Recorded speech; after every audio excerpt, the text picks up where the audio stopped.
I was trapped in a narrow pipe, and ahead was the exit leading to blue skies and white clouds. I immediately crawled forward excitedly, but who knew that in the next second, a 300-ton guillotine blade blocked my path. And what made it even more suffocating was, this deadly blade actually had two sections. The blades kept falling one after another. One wrong move would mean being cut to pieces, but I knew there was no way back, and I soon discovered the pattern of the blade drops. When I counted to 4, I immediately rushed past the blade at top speed. Surprisingly, I successfully passed the first iron gate, but when I reached the second blade, I found that the blade fell 1 second faster than before. Fortunately, I gave it everything I had and finally rushed through. However, when I looked at the last blade, I found that the blade only paused for 2 seconds. No normal person could possibly get through, but seeing the exit was almost within reach, I stared at the blade and counted 2 seconds, then used all my strength to rush out.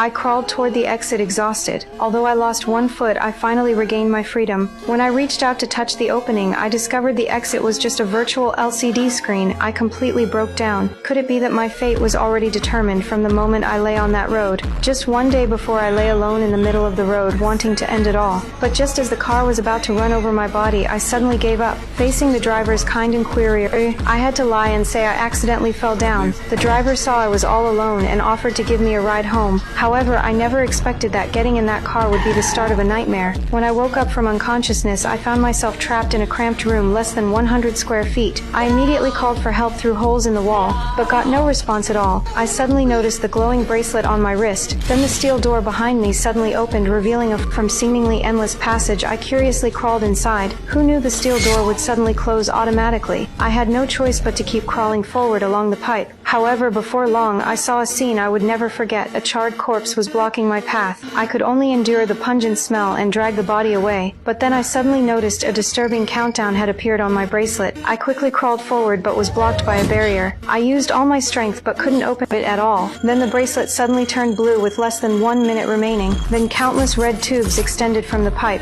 continuously spraying temperatures over 1,000 degrees. I immediately realized where that charred corpse came from. I struggled desperately, but it was useless. A hidden space suddenly appeared in the passage behind me. Without time to think, I quickly crawled into the small room, then transparent glass sealed the room. As the countdown reached 0, scorching flames instantly filled the entire pipe. After the flames subsided, the iron door slowly opened and a new countdown quietly began. Only then did I realize I was trapped in an escape room game. Every time the countdown ended, deadly flames would appear in the pipes. I wanted to rest for a moment, but the wall beside me pushed me out. I had no choice but to continue forward, but before I could crawl a few steps, the floor beneath me suddenly opened, revealing green unknown liquid.